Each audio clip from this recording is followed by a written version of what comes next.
मेरे प्यारे देशवासियों एवं प्रिय दिल्ली वासियों, आपके बीच आपका बेटा, आपका भाई हफ्स साहब आम आदमी पार्टी का कार्यकर्ता दिल्ली से उपस्थित है चर्चा करने के लिए। चर्चा का विषय है, क्या हमें अपना वोट अफवाहों को सुन करके देना चाहिए, यानी अफवाहों के ऊपर देना चाहिए, या जो टीवी पर प्रचार आ रहा है उस प्रचार को देख करके देना चाहिए, या लोगों के कहने पर देना चाहिए, या अपना व्यक्तिगत रूप से सोच विचार कर करके अपने मताधिकार का प्रयोग करना चाहिए। जी हाँ, आज इसी पर हम चर्चा करने के लिए आपके बीच आए हुए हैं। आइए चर्चा को शुरू करते हैं। चर्चा के अंतर्गत हमारे देश में बहुत सारी पार्टियां हैं, मगर इस समय 3 पार्टियां बहुत ही ज़्यादा ही चर्चा में हैं।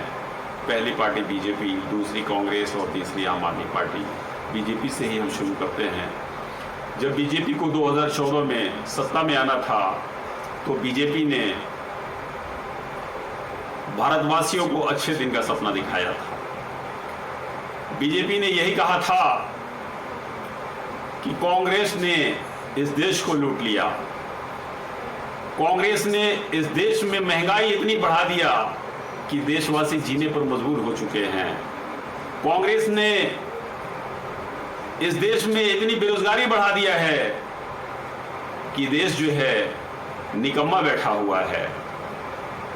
इसलिए बीजेपी कहती थी कि हमें आप लोग एक बार मौका दीजिए, अगर हम सत्ता में आ गए तो हम वो अच्छा दिन लाएंगे जो देश नहीं पूरा संसार देखेगा। जबकि 2014 में कांग्रेस के राज में 14 रुपए किलो आटा था। ये गुजरात से चिल्लाते थे, कहते थे बाप 14 रुपए आटा, हमारी देश की जनता इतनी महंगाई में कैसे पेट भरेगी। 70 रुपए लीटर सरसों का तेल था, ये चिल्ला करके कहते थे 70 रुपए लीटर सरसों का तेल, हमारी देश की जनता इतनी महंगाई कैसे झेलेगी। 60 रुपए पेट्रोल था, ये चिल्लाते थे 60 रुपए लीटर पेट्रोल है, हमारी देश की जनता इस महंगाई को कैसे झेलेगी। 400 रुपए का सिलेंडर था, ये चिल्लाते थे। इनकी स्मृति ईरानी जी सिलेंडर अपने कांधों पर लेकर के कॉलोनियों में घुमा करती थी महिलाओं के साथ और कहती थी कि 400 रुपए का सिलेंडर, जबकि उस समय सिलेंडर पर सब्सिडी भी मिला करता था। एक सिलेंडर करीब 300 रुपए के करीब पड़ता था। हर घर में डबल सिलेंडर हुआ करता था। एक सिलेंडर चूल्हे के कनेक्शन में रहता था, एक सिलेंडर भरा हुआ घर के कोने में रखा हुआ होता था। आज भारत में 90% घर में 2 सिलेंडर तो जरूर देखने के लिए मिलेंगे, मगर बड़ी मुश्किल से एक सिलेंडर चूल्हे के कनेक्शन में लगा हुआ होगा और एक सिलेंडर घर के कोने में खाली पड़ा हुआ होगा, जंग लगता हुआ नजर आता है। मित्रों, बहुत अफसोस की बात है। इन्होंने भारतवासियों को सपना दिखाया, हर भारतवासियों के खाते में 15 लाख रुपए आएंगे। इन्होंने भारतवासियों को सपना दिखाया, हम काला धन पकड़ करके लाएंगे। हमारे भारतवर्ष में बहुत काला धन वाले हैं, जब काला धन पकड़ करके लाएंगे, हमारे भारत में जब काले धन का पैसा लगेगा, हमारा भारत शक्तिशाली बनेगा, हमारा भारत महान बनेगा। हम किसानों को एमएसपी देंगे। ऐसे ऐसे सपने जो है हमारे देशवासियों को अच्छे दिन का दिखाया गया। हमारे देशवासियों ने ये सोचा कि वाकई अगर बीजेपी सत्ता में आई तो हमारा देश महंगाई की मार से बचेगा, हर देश वालों की जिंदगी में खुशहाली आएगी, देश उन्नति वाला बनेगा। इस विश्वास के साथ हमारे देशवासियों ने बीजेपी को वोट दिया। जब बीजेपी सत्ता में आई, सत्ता में आने के बाद हमारे प्रधानमंत्री नरेंद्र मोदी ने जब प्रधानमंत्री का पदभार संभाला तो इन्होंने अच्छे दिन का सौगात देशवासियों को देना शुरू किया। जिस 14 रुपए आटा को ये महंगा बताते थे, आज वही आटा इनके राज्य में 30 रुपए से 40 रुपए का मिल रहा है। जिस सिलेंडर को 400 रुपए का महंगा बताया करते थे, आज वही सिलेंडर 1000 के पार इन्होंने दिया। जिस सरसों का तेल इन्होंने 70 रुपए लीटर का महंगा बताया था, आज वो सरसों का तेल 200 रुपए के पार इन्होंने दिया। जिस पेट्रोल को इन्होंने 60 रुपए लीटर महंगा बताया था, आज वो 60 रुपए लीटर का पेट्रोल 100 के पार इन्होंने दिया। उसके बाद प्रत्येक भारतवासियों के खाते में 15 लाख रुपए का इन्होंने देने का वादा किया था। 15 लाख तो बहुत दूर की बात है, 15 पैसे भी नहीं आए। उसके बाद इन्होंने काला धन लाने का वादा किया था, आज 1 रुपए भी इस देश में वो काला धन पकड़ करके नहीं लाए। काला धन इनको मिला, वही काला धन मिला जो देश की महिलाएं अपने आदमियों से विपद के समय के लिए 2 पैसा छुपा के रखा करती थी। जब इन्होंने नोटबंदी जैसी महामारी लाई, उस महामारी में देश की महिलाओं ने वो पैसे को अपने आदमियों के सामने उजागर किया और उस पैसे को भजाने के लिए लाइनों में लगी। वही काला धन इनको मिला। आज जब घर का आदमी हर जगह से मजबूर हो जाता था, जब उसके हाथों पे एक पैसा नहीं होता था, तो जो उनकी घर की महिलाएं, माँ बहन बीवी हुआ करती थी, वही जो 2 पैसे छुपा के रखा करती थी, अपने आदमियों के विपद के समय में वो पैसा देती थी, वो काम आता था। आज तो भारत की कोई महिला डर के मारे 1 पैसा छुपा के भी नहीं रखती हैं। कहती हैं पता नहीं फिर मोदी कब नोटबंदी कर देगा, फिर कौन जाएगा लाइन की मार झेलने के लिए। दूसरी बात, इतनी महंगाई हो गई, बेरोजगारी बढ़ गई कि आदमियों के पास इतना पैसा भी नहीं होता है कि घर चलाऊं, कि उसमें से 2 पैसा छुपा कर करके विपद के समय के लिए रखूं। इसलिए अब वो 2 पैसा रख भी नहीं पाती। मित्रों, बहुत अफसोस की बात है कि इन्होंने ऐसे ऐसे दिन दिखा कर करके, ऐसे ऐसे सपने दिखा करके भारतवासियों को प्रलोभन दे करके अब ये सत्ता में आए, और सत्ता में आने के बाद भारतवासियों के साथ पता नहीं कौन सा ये दुश्मनागत निकाल रहे हैं कि इतनी बड़ी महंगाई की मार और इतनी बड़ी बेरोजगारी की मार ये जो मार रहे हैं, आज प्रत्येक भारतवासी जीवन जीने से मजबूर हो चुका है। चाहे जितना भी कमा ले, पेट नहीं भर रहा है, शौक तो बहुत दूर की बात है। मित्रों, किसान को इन्होंने एमएसपी देने के लिए कहा था।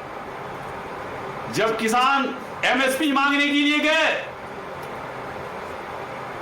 तो इन्होंने किसानों के लिए कानून बनाया। किसानों ने कहा यह कानून हमारे लिए लाभदायक नहीं है, इसको आप वापस लीजिए। इनके कानों पे जू तक नहीं रहेगा। किसानों ने उस कानून को वापस लेने के लिए अपने आप को मिटाना शुरू कर दिया, मगर इनके हृदय में जरा भी किसानों की मौत को देख कर करके दर्द नहीं हुई, क्योंकि कानून चाहे घर का बाप हो या देश का प्रधानमंत्री हो, देश का प्रधानमंत्री जनता के लिए बनाता है, बाप बेटे के लिए बनाता है। जब बेटा कहता है कि पिताजी ये कानून हमारे लिए लाभदायक नहीं है, अगर आप ये वापस नहीं लेंगे तो हम अपने आप को मिटा लेंगे। बाप कहता है कि बेटा तेरे लिए ही कानून बनाया है, अगर तुझे मंजूर नहीं है, अगर मैं अपने जिद पे अड़ जाऊं और तू अगर अपने आप को ही मिटा लेगा तो फिर मेरा कानून ये बनाया हुआ किस काम का है। तू जिसमें खुश है उसमें खुश रह, बाप वो बनाए हुए कानून को वापस ले लेता है। उसी तरह से प्रधानमंत्री को चाहिए था कि जब देश के किसानों को ये कानून पसंद नहीं आया तो उनको वापस ले लेना चाहिए था, मगर इन्होंने वापस नहीं लिया, अपने जिद पर अड़ गए। किसान अपनी जान देते रहे, ये तमाशा देखते रहे, लाठियां बरसाते रहे, गाड़ी से कुचलते रहे, मगर इन्होंने कब कानून वापस लिया? जब यूपी का इलेक्शन आया, इन्होंने देखा कि ये यूपी का इलेक्शन में इस कानून की वजह से हार जाऊंगा, इन्होंने सत्ता में बने रहने के लिए इस कानून को वापस लिया ताकि हमारा सत्ता बना रहे। इससे यह पता चलता है कि इस देश में बीजेपी कोई भी कानून बनाती है, कोई भी योजना बनाती है तो अपने लाभ के लिए बनाती है, देशवासियों के लिए नहीं बनाती है। चाहे इसमें देश को मिटाना पड़े, देश की जनता को मारना पड़े, इसमें बीजेपी का अगर लाभ होता है तो देश जलता रहे, देश के लोग भूखे मरते रहें, देश के लोग जान गंवाते रहें, इनको कुछ असर नहीं पड़ता है। जो कि पूरे देशवासी जो 10 साल से ये राज कर रहे हैं और जो घटना इनके राज्य में घट रहा है वो पूरा देशवासी देख रहा है। इसलिए मित्रों,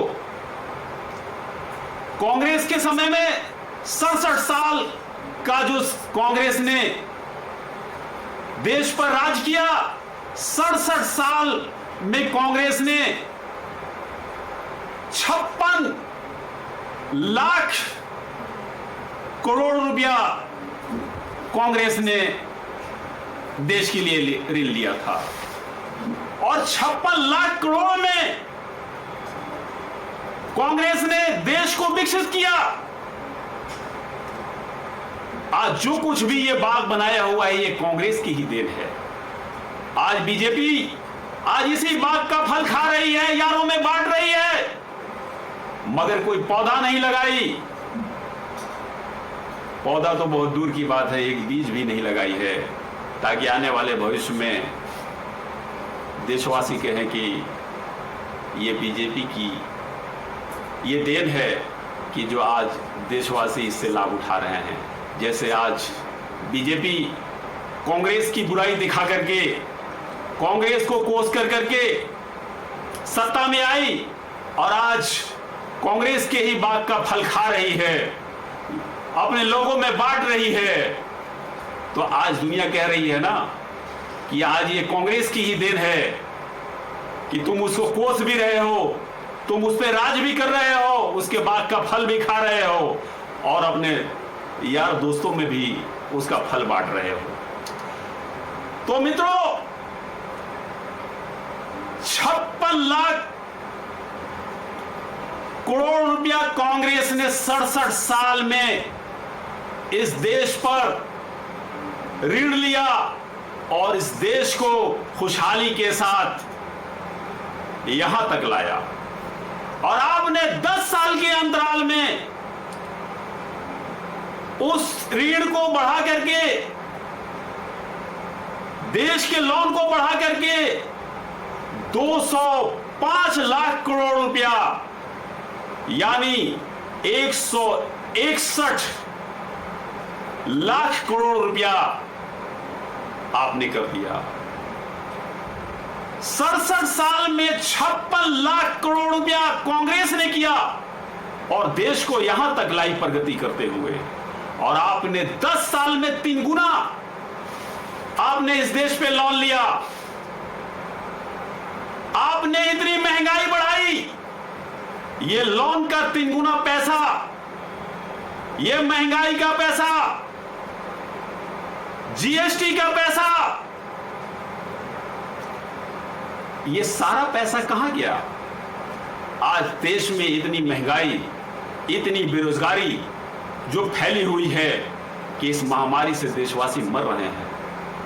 अगर आपने 67 साल में कांग्रेस ने 56 लाख करोड़ रुपया कर्ज लिया तो देश को यहां तक लाया जिस पर आज आप राज भोग रहे हैं। मगर 10 साल में आपने 67 साल की तुलना में 10 साल में 3 गुना आपने देश पर लोन लिया। यह पैसा आपने जो 2 रुपए का चीज 10 रुपए का महंगाई ला करके जो आज आपने किया है, वो पैसा भारत के अंदर कोई ऐसी वस्तु नहीं है जिस पर आप जीएसटी नहीं लेते हैं। जबकि कांग्रेस के समय में कांग्रेस जीएसटी सब पर नहीं लेती थी। वो देखती थी कि हमें जीएसटी लेना कहां उचित होगा, कहां अनुचित होगा, उस हिसाब से वो जीएसटी लिया करती थी। मगर आज आप तो जब अंतिम यात्रा आदमी मरने के समय भी जब जाता है कफन लेकर के, उस कफन पर भी आप जीएसटी लेते हैं। तो आज ये जीएसटी का पैसा 10 साल में 3 गुना, ये जो देश पर लोन लिया गया वो पैसा, इतनी महंगाई बढ़ाई गई वो पैसा, आज ये सब पैसा कहां गया? इतने पैसे से तो आज देश एक दुनिया की बहुत बड़ी शक्ति बन जानी चाहिए थी। देश में अच्छी शिक्षा नीति आ जानी चाहिए थी, हर हाथों में रोजगार होना चाहिए था, महंगाई कम होना चाहिए था, देश में खुशहाली आनी चाहिए थी। मगर आज आपने देश को इतना ऋणी भी आपने बना दिया, देश पर इतना आपने कर्ज भी ले लिया, इतनी महंगाई भी बढ़ा दिया, इतनी बेरोजगारी भी आपने बढ़ा दिया, देश के हर वस्तु पर आपने जीएसटी भी आप ले रहे हैं, और आज देश भिखारी बना हुआ बैठा है। आप ये क्या कर रहे हैं? और फिर भी जुमलाबाजी में कह रहे हैं कि हमने जो 10 सालों में करके दिखाया, कांग्रेस ने 67 साल में करके नहीं दिखाया। बात बिल्कुल सही है कि आपने जो 10 सालों में करके दिखा दिया, कांग्रेस ने 67 साल में नहीं किया। क्योंकि कांग्रेस ने 67 साल में 56 लाख करोड़ ऋण लेकर देश को स्वर्ग बनाया, देश की जनता खुशहाल थी। आपने 10 साल में 161 लाख करोड़ रुपए कर्ज लेकर करके देश को ऋणी बना दिया, देश पर कर्ज लाद दिया, और फिर भी देश आज भूखा मर रहा है। देश का हर जनता बेरोजगार बैठा हुआ है। कांग्रेस हर चीज पर जीएसटी नहीं लिया करती थी, अमीर गरीब का ध्यान रखा करती थी। आज आपने अमीर और गरीब का सब ध्यान हटा के हर वस्तुओं में जीएसटी लेना शुरू कर दिया। तो वाकई आपने 10 साल में जो करके दिखा दिया, वो कांग्रेस 67 साल में नहीं। आपके कार्यकाल में विजय माल्या, नीरव मोदी, ललित मोदी और ना जाने कितने कॉरपोरेट लोग आपके पैसा लेकर करके इस देश का, देश से विदेश में ऐश कर रहे हैं। मित्रों, बहुत अफसोस की बात है कि इन्होंने अच्छे दिन दिखा कर करके भारतवासियों के नींद को उड़ाया, भारतवासियों के जीवन में जो सुख थी, जो चैन की जिंदगी थी, उसको इन्होंने उड़ा दिया।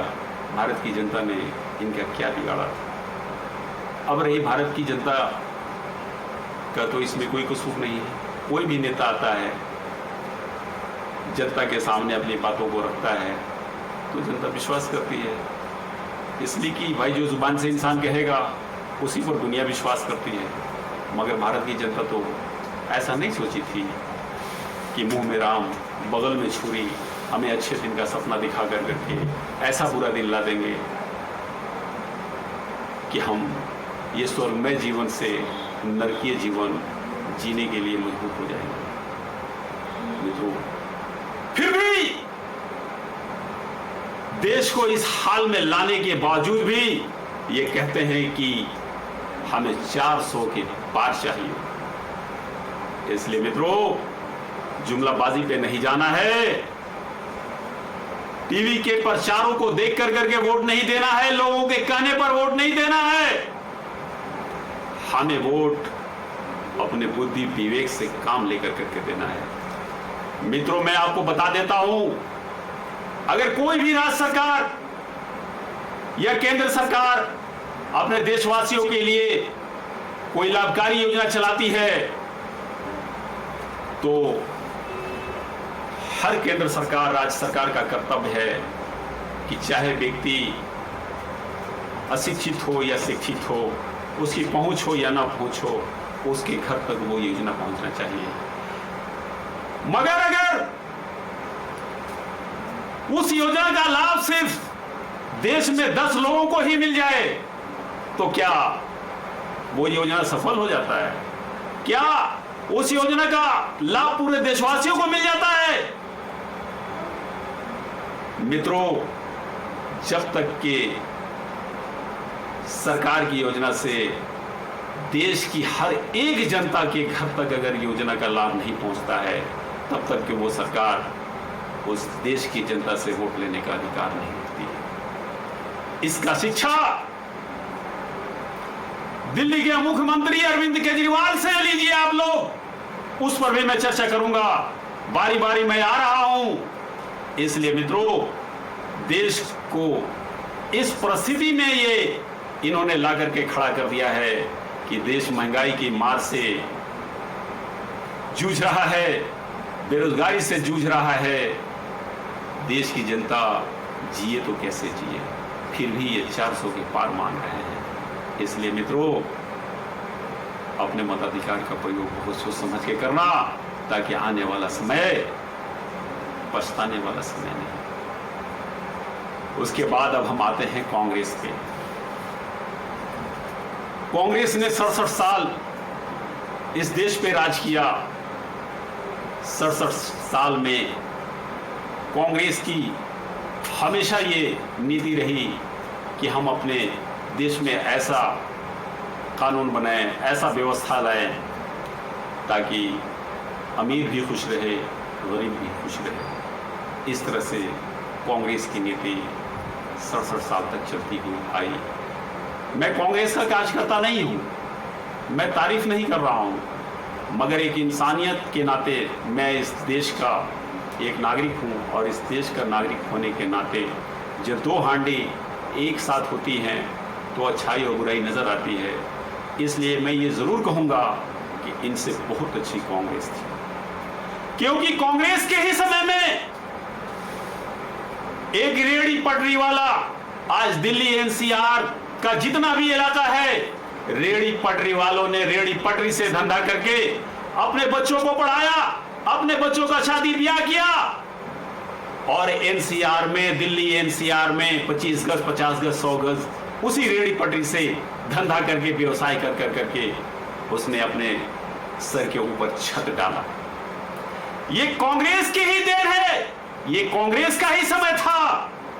मगर आज बीजेपी अच्छे दिन का सपना दिखा करके आज महंगाई का मार मार रही है, रोजगार छीन ली है, और जिन गरीबों ने अपनी आधी रोटी काट करके जो सर के ऊपर छत बनाया था, आज उस छत को भी छीन रही है, उस छत को भी तोड़ रही है। और आज अपने प्रचार में क्या कह रही है, अब बार हम सत्ता में आएंगे तो हर मध्यम वर्ग के लोगों का अपना घर होगा। अरे शर्म करो कि एक गरीब का बनाया हुआ तुम घर तोड़ रहे हो, और तुम फिर एक तरफ से देने का भी वादा कर रहे हो। अरे मोदी जी, जो गरीबों ने बनाया है उसको तो ही बख्श दीजिए, आपको देने की कोई जरूरत नहीं है, आपने बहुत दे दिया। धन्य हो, भगवान आपका भला करे। बहुत आपने महंगाई को दूर कर दिया, बहुत बेरोजगारी को दूर कर दिया, बहुत हमारे बच्चों को शिक्षित कर दिया। बस हम जैसे पहले थे अब उसी जीवन पर मुझे आ जाने दीजिए। आपसे विनती है, अब आप कोई योजना का लाभ आप मुझे मत दीजिए। मित्रों, जहां अच्छाई और बुराई की बात आती है, हम क्या पूरा हिंदुस्तान बोलता है। तो कांग्रेस की ही ये देन थी कि जो कुछ भी वो व्यवस्था बनाती थी, अमीर गरीब को देख के बनाती थी, ताकि अमीर भी खुश रहे, गरीब भी खुश रहे। कांग्रेस की ही देन थी कि उसके राज्य में एक रेहड़ी पटरी वाला रेहड़ी पटरी से व्यवसाय कर करके अपने बच्चों को पढ़ाया, अपने बाल बच्चों की शादी ब्याह किया, अपना जीवन चलाता था। और दिल्ली एनसीआर में 25 गज 50 गज 100 गज लेकर करके मकान अपने सर के ऊपर छत डाला। ये कांग्रेस की ही देन थी, ये कांग्रेस की ही नीति थी। तो हम सब भारतवासियों के लिए तो उसी की नीति और उसी का राज हमारे लिए अच्छा था। आप किस दिन का आपने अच्छे दिन का सपना दिखाया कि हम जो भी थे आपने मुझे बर्बाद कर दिया। इसलिए मित्रों, हमें अपने मताधिकार का प्रयोग बहुत सोच समझ करके करना है। अब आइए तीसरे नंबर पे हम आ जाते हैं, आम आदमी पार्टी। मित्रों, अगर सीख लेनी है, भ्रष्टाचार को मिटाना है, देश में खुशहाली लानी है, तो दिल्ली के मुख्यमंत्री अरविंद केजरीवाल से सीख लीजिए, जिसने देश को अच्छा देखने के लिए, देश के भ्रष्टाचार को मिटाने के लिए, देश के स्वतंत्रता सेनानियों के सपनों को पूरा करने के लिए अपने जीवन को उजाड़ कर करके देशवासियों के हृदय के करीब आए, दिल्ली वालों के चरणों में आए और उन्होंने जो दिल्ली वालों के साथ पूरे देश वालों को जो प्रकाश दिया, इससे मुझे शिक्षा लेने की जरूरत है। हमने आपसे चर्चा करते हुए यह बात कही थी इसी चर्चा में कि कोई भी राज्य सरकार या केंद्र सरकार अगर जनता के लिए कोई योजना बनाती है, तो जब तक के उस राज्य के हर घर में, चाहे अमीर हो या गरीब हो, शिक्षित हो अशिक्षित हो, आंख वाला हो अंधा हो, राज्य में, देश में हर घर में अगर वो योजना का लाभ नहीं पहुंचता है, तो वो राज्य सरकार, वो केंद्र सरकार वोट लेने की अधिकारी नहीं है और उस राज्य सरकार और केंद्र सरकार को वोट कभी नहीं देना चाहिए। आज जब केंद्र सरकार ने अच्छे दिन का सपना दिखा करके महंगाई की मार मारी, बेरोजगारी की मार मारी, तो हिंदुस्तान में बहुत सारे राज्य हैं, किसी राज्य के मुख्यमंत्रियों का आंख नहीं खुला, मगर दिल्ली के मुख्यमंत्री अरविंद केजरीवाल की आंख खुली और उन्होंने देखा कि केंद्र सरकार जिस तरह से महंगाई की मार मार रही है, बेरोजगारी की मार मार रही है, हमारा देश जीने से मजबूर हो जाएगा। मगर देश में तो केजरीवाल जी का कुछ, सारे राज्यों पे तो इनका अधिकार है नहीं, मगर इन्होंने दिल्ली से कर करके दिखाया, पूरे दिल्ली के लोगों को इन्होंने अपना माना और मान कर करके ये कहा, दिल्ली वालों इस महंगाई से मत घबराओ, इस बेरोजगारी से मत घबराओ, महंगाई तो कम नहीं कर सकते हैं, बेरोजगारी तो हम दूर नहीं कर सकते हैं, मगर आपने मुझे अपना बेटा माना है, अपना भाई माना है, हमारा जीवन आपके लिए समर्पित है। एक रास्ता उन्होंने बंद किया है, अगर नीयत साफ है तो हम दूसरे रास्ते से हम आपकी जिंदगी को उबार सकते हैं, आपकी जिंदगी में हम खुशहाली ला सकते हैं। उन्होंने कहा दुनिया कमाती है बिजली बिल देने के लिए, पानी बिल देने के लिए, इलाज का बिल देने के लिए, बच्चों की शिक्षा पर खर्च करने के लिए, और रोटी खाने के लिए दुनिया इसीलिए कमाती है और इन्हीं बिलों का भुगतान करती है। मगर दिल्ली वालों, आप मेरे हो, मैं आपके साथ हूं। इस महंगाई का मार तो उन्होंने पूरे देश पर दिया है, मगर पूरे देश को मैं इस मार से तो बचाने का चेष्टा रखता हूं, मगर मेरा अधिकार नहीं है, मगर दिल्ली वालों के साथ करके दिखाऊंगा कि अगर एक मुख्यमंत्री और एक प्रधानमंत्री की नीयत साफ हो तो राज्य की जनता और देश की जनता कभी बेहाली जिंदगी नहीं जी सकती है, खुशहाली जिंदगी जी सकती है। मगर जिन्होंने इरादा ही बना लिया है अच्छे दिन का सपना दिखा कर करके बेहाली जिंदगी देने के लिए, उनकी नीयत ही खराब है, तो उनको हम कैसे बदल सकते हैं।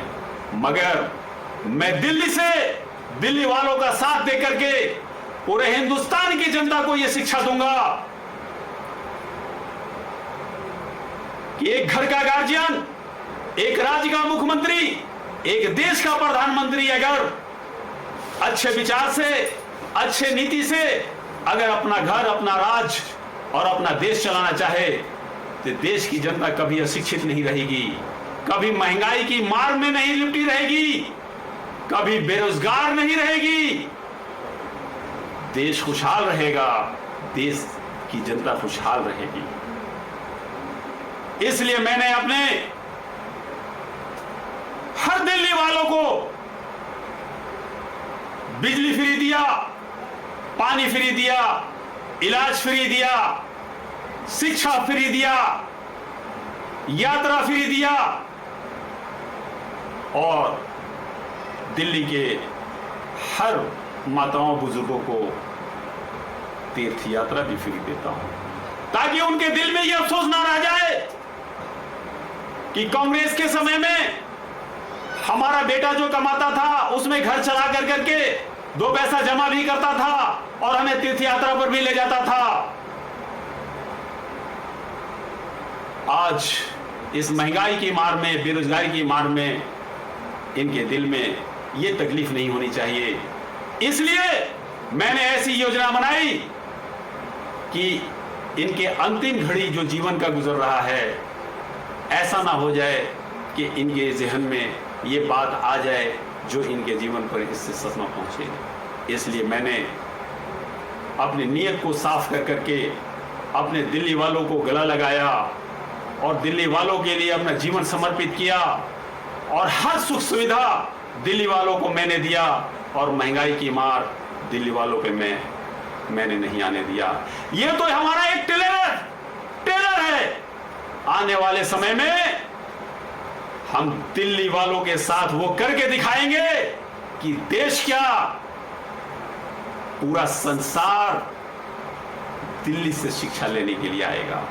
जो एक छोटा सा ट्रेलर अभी हमने स्वास्थ्य का, शिक्षा का मैंने दिखाया है, अभी तो पूरा सीन बाकी है। इसलिए मित्रों, हम आपसे यही कहेंगे कि जुमलाबाजी में नहीं आना है, अंधविश्वास में नहीं आना है, टीवी के प्रचारों को देख कर करके हमें लुभावन में नहीं आना है। कम से कम इस कष्टमय जीवन से ये शिक्षा लेकर करके हमें अपने विचार को बदलना है और ऐसे जुमलाबाज सरकारों से बचने का प्रयास करना है और इंडिया गठबंधन को वोट देना है और फिर अपनी वही जैसे पिछली खुशहाली की ज़िंदगी थी उसी खुशहाल ज़िंदगी को वापस लाना है। क्योंकि इंडिया गठबंधन के साथ अरविंद केजरीवाल जी का हाथ है और जब अरविंद केजरीवाल जी अपने दिल्ली वालों का जीवन इतना सुंदरमय बना सकते हैं, स्वर्गमय बना सकते हैं, तो ऐसे व्यक्ति का साथ जिस पार्टी से हो तो पार्टी का भी विचार वही बनेगा। क्योंकि एक खरबूजे को देख करके रंग बदलता है। जिसके साथ अच्छा आदमी होगा तो वो पार्टी का विचार भी अच्छा होगा और पूरा देश हंसता खिलता हुआ नज़र आएगा। इसलिए आप किसी जुमलेबाजी में फंस कर करके, अफवाहों में फंस करके अपने वोट का प्रयोग ना करें। इंडिया गठबंधन को मजबूती के साथ वोट दें और देश में इंडिया गठबंधन की सरकार बनाएं, फिर वही खुशहाली की जिंदगी लाएं। जय हिंद, जय भारत।